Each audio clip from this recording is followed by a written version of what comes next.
and not necessarily traditional, but amazing.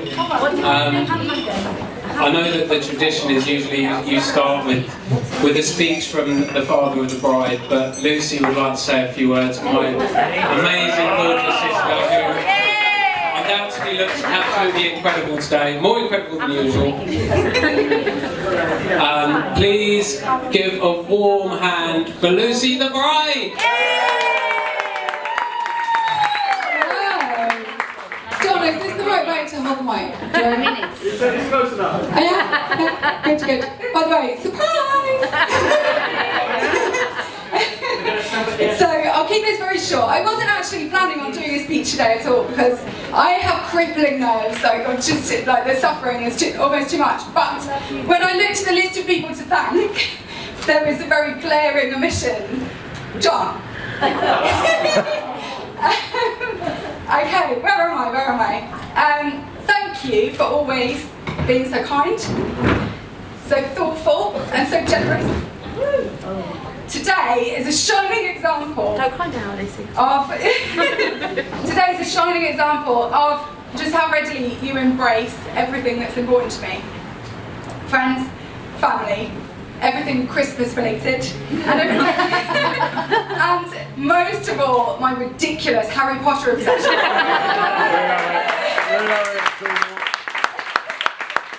So, as a very small token of my appreciation, here is a Star Trek moment for you. To quote Data, my neural pathways have become accustomed to your sensory input patterns. In other words, I love you. Ladies and gentlemen, please raise a glass to my gorgeous husband, John.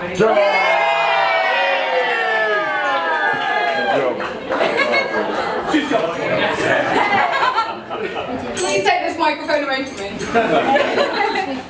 Well, let's hear it for the bride.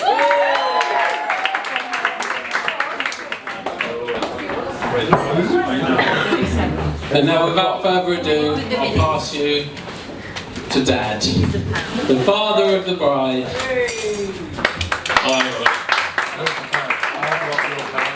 Well, it's not the tradition for the father of the bride to list and all his daughter's many virtues and accomplishments. It's quite a long list. Lucy is beautiful, talented, funny, warm and loving. And she has married John, who is handsome, talented, warm and loving. Damn good match, what? But not follow the usual practice of enumerating my daughter's foibles and strange habits over the years. Things like raiding the kitchen cupboards and age 3 and finding a cupboard with glacé cherries and sugar and the strange hobby of screaming in the airing cupboard with Harriet.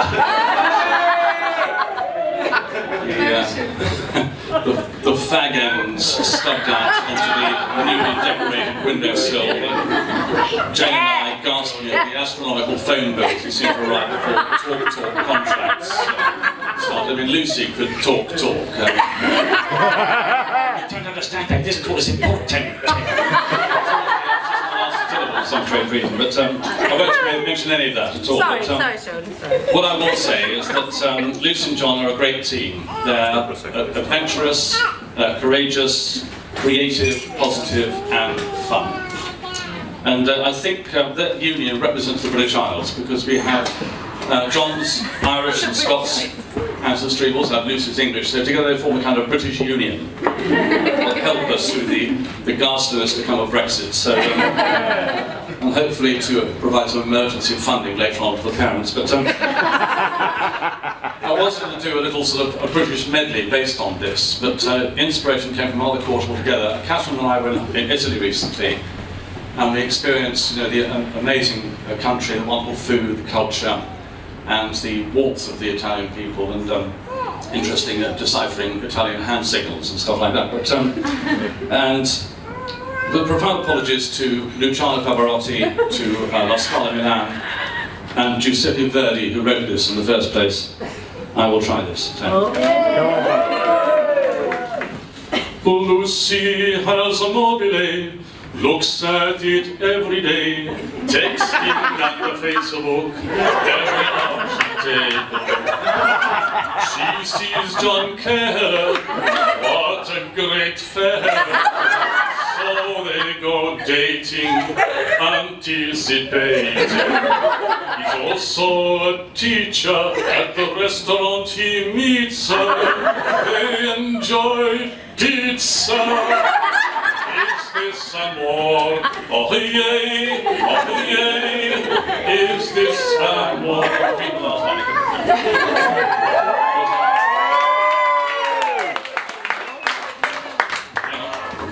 Wrong verse, sorry. To clear up a mystery, she asks for John's history. My father, John Anthony, worked for the Navy. He drove a submarine under the seas of green. One day while he's at sea, he calls in at Dundee. He spies a fair maid, brought up on marmalade. Thinks he makes the grade, they find no more. Oh yay, they find no more. While they are teaching, children are screeching. French declension, they are not paying attention. Every headmaster proves a disaster. Another Ofsted inspection, they change direction. Now they are overjoyed, they feel more humanoid, for they are self-employed.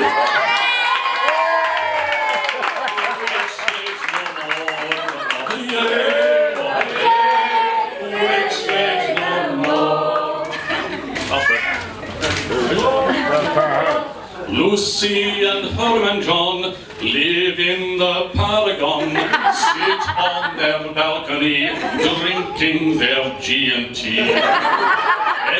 Excepting Lupin, he doesn't drink gin. Lupin is a cabochon, cavalier and... oh, it's gone. They found a good life, together like fork and knife, for they are man and wife, they found amor.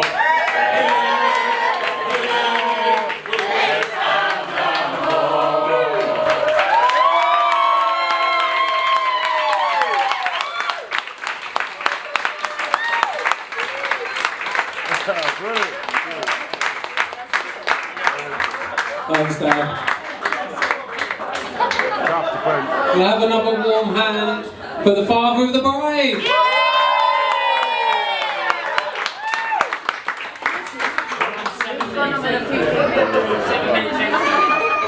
Now it's time for my brother-in-law, the groom. Give him a warm hand.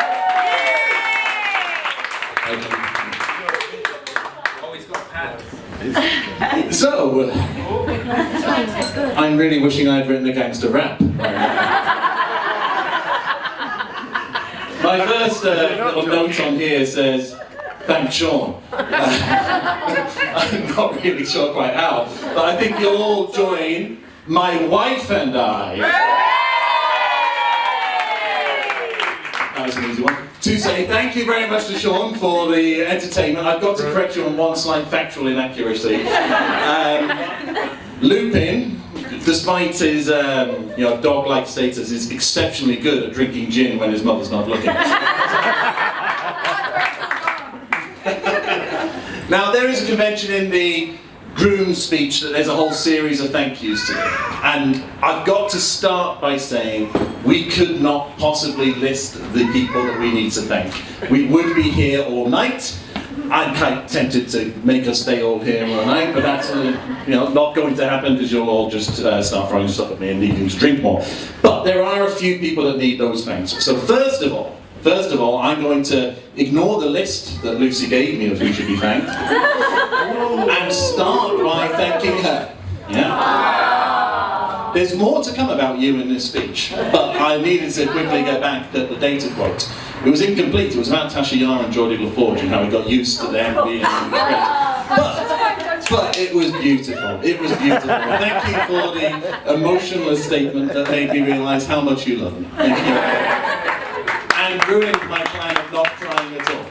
So, the next person I want to thank is my father, who is here as the best man. And you know, there's been a few people saying to me, "Oh, so was there no stag do?" There was a stag do. There was a stag do on a cruise to Bruges, just me and my father. And wild nights. And I've got to say, it's, apart from the holidays I spent with Lucy, it was one of the best few days I've ever had. So thank you very much for that, Father, and for all the work you've done for us so far. Next up, needing thanks, is two very special ladies. Right? So I think we need to start by saying thank you very much to Jane Seymour. More about that name shortly. Yeah. What a wonderful reading there was, and I thought it was an exceptional job of hiding the tear at the start and moving on to beautiful performance for the rest of it. And I want to also thank Leslie Kelleher, my mother, who has done a wonderful job of all the favours that are in front of you. So she has spent many an hour taking care of them. Now, I'm not going to list them all because we did a whole load of them, but bridesmaids and ushers galore all did a fantastic job and looked absolutely either smart, spiffing and wonderful, or absolutely spectacularly gorgeous whilst doing so. So thank you to the bridesmaids and ushers. Mariel Ronica-Beck for the wonderful makeup work that was performed on Lucy, because I tell you what, she looks beautiful all the time, but somehow even more beautiful today. So thank you very much for that exceptional work. Good Lord, it's difficult to thank someone for makeup. Okay. I'm going to gather together a few musicians into one thanks here, because we've got lots and lots of musicians here giving up their time. So I want to make a point of thanking Marie and Steve for performances during the ceremony. My father-in-law and my brother-in-law for their performance during the ceremony of 500 Mass. We're borrowing his microphone right now to do this speech, and we need to say a big thank you to Dean, wherever he may be, whose birthday it is. He's having his dinner. It's his birthday today, and he's singing at our wedding. So that's exceptional. And then Guy and Kat for surprises to come later on. Okay, you can thank them rapturously later. Okay, so another thanks that is traditional during the groom's speech is to mention people who have travelled from far and wide, and my goodness have we got now. We have got people who have travelled from Ireland, from Tunisia, and from Dubai. So thank you very much to the people who have done that. You know who you are. Not looking at my sister who done this.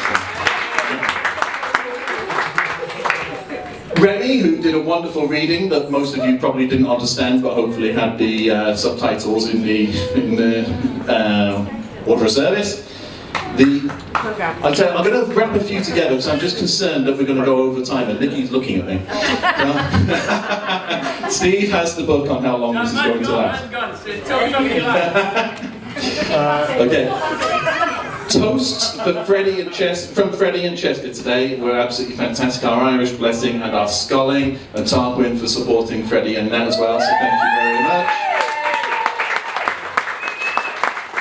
My sister Angela, who has done the wonderful signs that you'll see. She took a laser to a piece of wood and turned it into something that was artistic, which to me sounds awfully like Star Trek, so there's a second segue. So big thank you to Angela for that. And then, actually, can we do Angela's round of applause, because the next one makes sense to someone.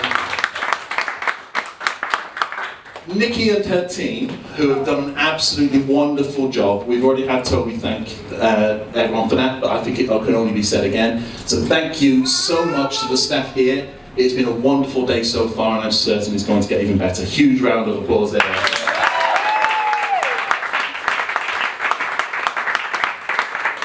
Now I am going to take a brief moment to philosophise. I used to do a little bit of philosophy teaching with Jasmine. I didn't do a wonderful job of it, but let's gloss over that part of it. I want to philosophise about nature and nurture. Yeah? I think Lucy and I know our nature quite well. We're alcoholics. But I want to talk for a moment about our nurture. So, I'm going to talk about the people who have nurtured us and how I see so many parallels in between. So I'm going to start by talking about the Seymour family and some broad brushstrokes here. They've welcomed me into the family from the start. They've put up with my bizarre phobia of fish, whilst finding every opportunity to mention it while saying, we're not going to put this in front of you. Really much appreciated. And they're very wonderful company and provide an awful lot of food and drink and eat an awful lot of food and drink, and that's my sort of person. But as I've come to know the Seymour family over 5 years, good Lord, 5 years, I've seen many of the traits that I know and love about Lucy. And here's those traits. I've tried to distill it into 3. A real passion for the arts in all their forms, especially music and theatre. They're such a talented family. You've got musicians, you've got actors, you've got stage managers, you've got writers, you've got every conceivable form of the arts in that family, and that's just such a wonderful thing. And I've got here that's about the Seymour family and Lucy, an unwavering, laser-guided sense of morality. Anyone who's ever in doubt with that, try and talk to Toby about something he disagrees with. Thanks, John. An overwhelming desire to be nice to people, to see things from their perspective.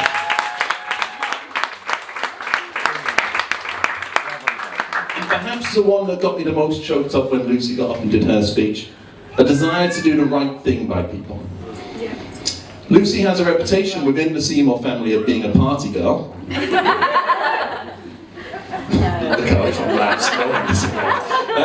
But I think that the Seymours should also throw their hands up and say that they are all party people in the first place as well. So let's put that into context.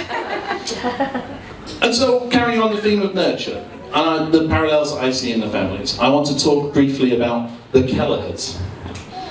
Interestingly, I tell people Kelleher means son of the nephew of the King of Ireland. It actually translates as Randy Bastard. But there you go. Or more precisely, overly fond of one's wife, which is more appropriate today. So, I'm going to start by talking about my sisters. Angela, here, take a wave. Angela, she taught me about the value of the arts and creativity. She always finds an innovative new way of solving an old problem. She'd sit next to me for hours while I used to murder absolutely every song you can think of on my guitar. She's absolutely the guiding sense of the arts in our family. First parallel. Lorna, over here, we'll take a wave. Lorna showed me the strength that comes from remaining calm when everyone else around you is panicking about something. And if you're ever in doubt about that, let me tell you about Lorna's army basic training. When she failed to make her bed properly, what did the army staff sergeants do? They threw her bed out of the window, which I believe was 1st or 2nd floor. Lorna's response? All right. She went and got a bed and made it. Yeah. My mother, Leslie, take a wave, who taught me about protecting and caring for other people. The person who saw me getting headbutted by the local bully outside our home in Liverpool, who then ran out of the house, hurdle jumped over the garden wall, and chased him down the road, all while wearing her dressing gown.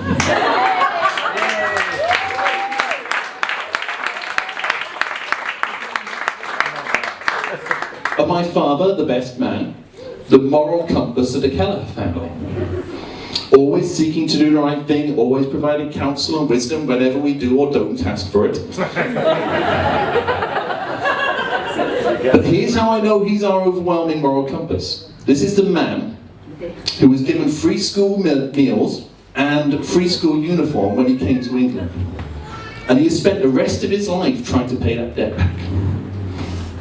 That is, to me, the overall sense of moral purpose that I'm proud is in the Kelleher's, and links me back to my last point about the linking to the Seymours. Overwhelming sense of wanting to do right. And that is what I see in Lucy. And I've got a few notes here to say, talk about how gorgeous she is. And I basically said, beautiful, gorgeous, and I'm so proud. But look. Can we just take a moment and just look at Lucy? Yeah? 12, please, Lucy. Those doors opened, my eyes went wider than they've ever gone before. And I thought, let's be clear, I'm talking about the ceremony. She was absolutely stunning, and she is now, and I am so, so proud to be able to call her my wife, and I'm trying to add a comment to this, and I'm going to just come out of this. So, some of you may not know this, some of you might already do, but the Kelleher's, by marrying into the Seymour family, are becoming part of the aristocracy. Lucy is of royal blood, and her first nickname that she got from me was Princess. We shall not mention either. Yeah? Lucy, you see, is royalty descended of Jane Seymour, not the Jane Seymour here, the Jane Seymour, Henry VIII. So, like any princess, I feel that our story began in a fairy tale land known as Slough. And with any good royal romance story, it's set at court, bailiff's court, an all-girls secondary school in that fairy tale land of Slough. We were colleagues before we first met. Sorry, before we met, but before we were a couple. We shared an office, and those first few months, she never ever used them. And one of my first memories of Lucy is walking past her classroom, seeing her teaching in her classroom, and thinking, oh, hello.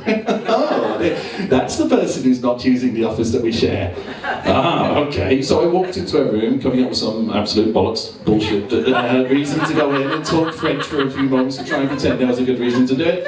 And I just then said, and you do know you have an office, don't you? It's just down the road. And she started using that office. But she also started using something else that was quite popular at Baylor's Court. That's called the pub. Yeah? Or as we called it, the library, to be code for children. Mark here will tell you that you go to the library and you leave bursting with knowledge. But at the pub, I also learned Lucy's other great skill. Huge smile, huge caring for other people, and a huge ability to miss the last train home and pay for a long taxi journey. Now, lots has changed since those days. Yeah, we both left teaching.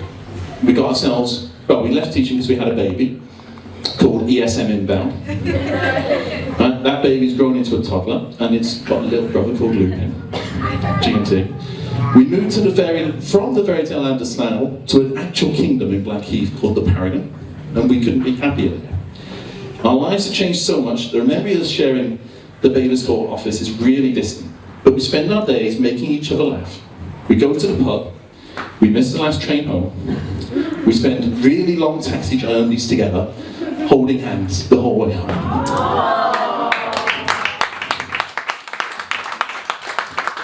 So for me, I'm going to start wrapping this up. I know I've been talking ridiculously long.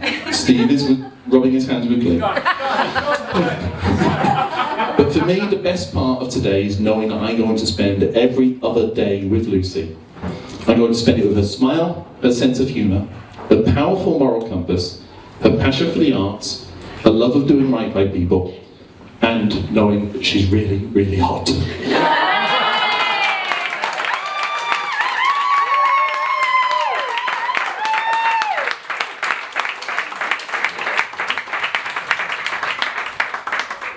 So, just because you all need to hear more stuff, I'm going to pass over to Toby. Big hand for the Lord man.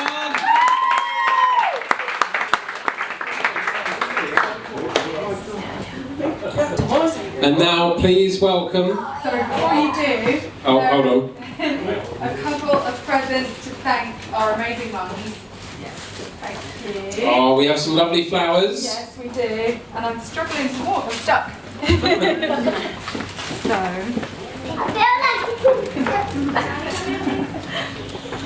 Thank you, Mum.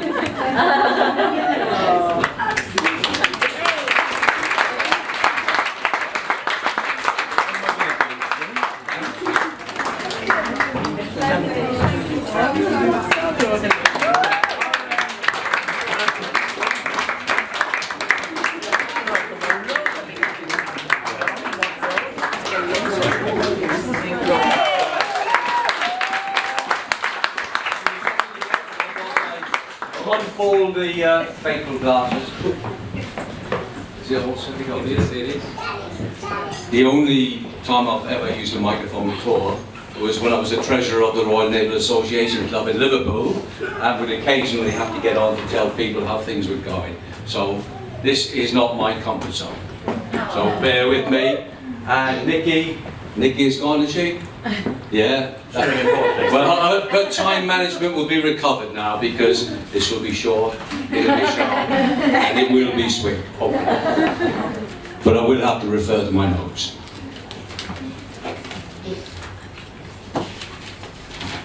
Printed. Printed. At great expense at the Union Jack Club at Waterloo. Had a little bit of a computer problem yesterday, and I went into sheer panic, but I have got over it. Well, today, I'll get used to this, I've got the privilege of being both the father of the groom and the best man. Now, when John put that to me, it seemed like, how do I go along with this? For various reasons as we go through. So I will try and stick to the script a little bit. But if anybody hasn't met me yet, I am the John Kelleher. There is only really one. Although I have every confidence that the one coming behind me is very up to the job. So I have got no worries about that whatsoever. My, I suppose, official responsibilities are to thank the organisers. Now, Nikki's not here, so if there's any staff from the venue listening, thank you very much for all your hard work and efforts you've put into in finalising the very hard arrangements put into place by Lucy and John. I know you've worked very hard on this, and it's really delightful to see it all come together today.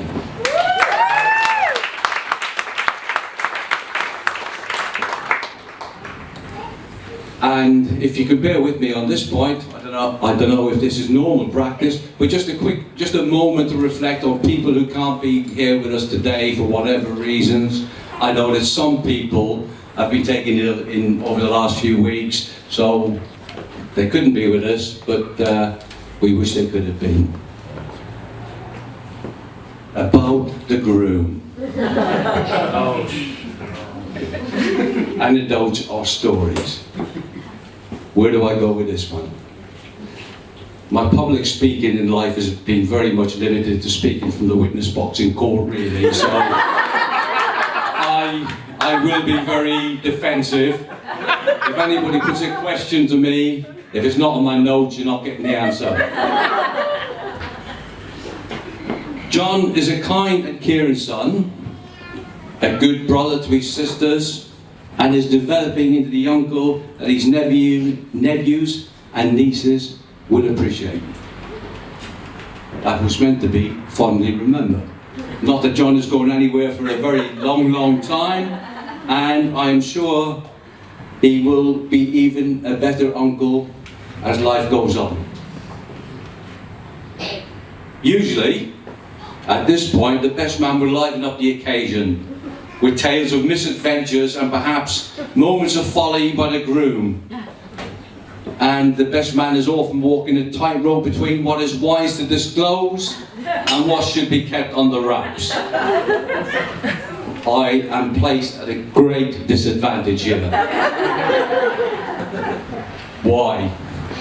I feel like a crime writer who's been asked to write a story about somebody who's had a career of undetected crime. Basically, no one has ever really found out about what he got up to. And that is the case here for me. I've got no idea what John would have done wrong. And maybe Steve, who sang so well for us earlier on, might have some stories from his university life that he might disclose later on, but from what I know of Steve, I doubt very much if he will sort of reveal anything. Angel he was. And I wouldn't expect you to say anything else, Steve. Well, I do have something really irritating to say about you, John. But it really only affects me. I am the one member of the family who suffers from this. And when John has had a few drinks, usually a Jack Daniels perhaps, too many, a top of red wine, not always the best mixture, John, and if I've gone to bed early, as sometimes when Lucy and John come around, I do burn out a little bit early, John will just think it's extremely funny to put every pot and pan he can find in the house into my bed as I'm in there. Occasionally, he'll take a slightly different approach. It'll be a surprise attack. I go to bed thinking everything's quite okay. Into bed, head hits the pillow and the frying pan is underneath it. So, the one thing we could take away from this wedding, John, please, could we call an end to that? Can we have an agreement on that, John? Yeah? I should hold you to that. Right. Advice on married life. Well, what can I say? I am a wise old man. I've been there, I've done it, and I've learned nothing. I'm sure most of us haven't, really. We go through life, we do what we can, we do the best we can, we all make mistakes. And there's nothing like that in my notes, so why I'm going down this path, I really don't know. This is probably where I talk myself into trouble. So I'm going to go back my script here. Yeah. And the reason I won't go into any detail, I think Sean mentioned earlier, I was in the Navy for 1 or 2 years, and I've made promises to the family tonight that any sea stories will be very limited. And all I can say is, I learned never sail into a minefield, and getting involved in someone's marriage is a minefield that I would never get tangled up in. But myself and Leslie, we will always be here, as I'm sure Sean and Jane will be, if there's anything we can ever do to help. About the bride. Oh, where can I go with this, Lucy? John, this is where I'm thinking, oh, we should be quiet now. He's had his say, he's had a few wines, time for him to sit down. But I can say that myself and Leslie, we've got to know Lucy over the last 5 years. And I don't know how it come about, and I don't think Lucy could have in any way have influenced it. But within a short time of meeting Lucy, Leslie went home to her home city of Dundee. I went back to Cork and Ireland for social occasions, which we've very rarely done in the... How many years we've been married? In 43, it was just slipped my mind for a second there, but... yeah, and I don't know, you couldn't have influenced it in any way, but it happened, and we really enjoyed it, and we really enjoyed having you along, and your zest for life really sort of was something that we really enjoyed, and I hope we get a chance to experience a few more trips when you come along with us.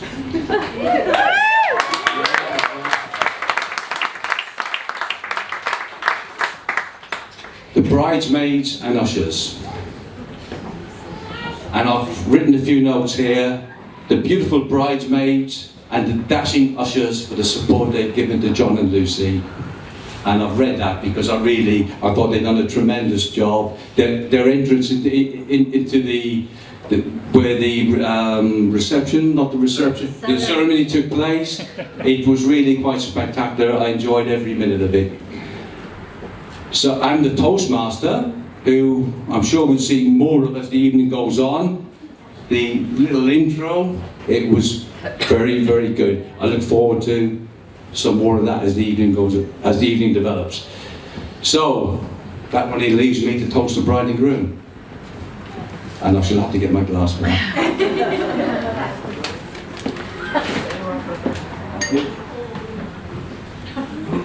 So, to John and Lucy, the bride and groom, please stand up and raise your glasses and wish them a long, prosperous and happy married life, and I'm sure it will be.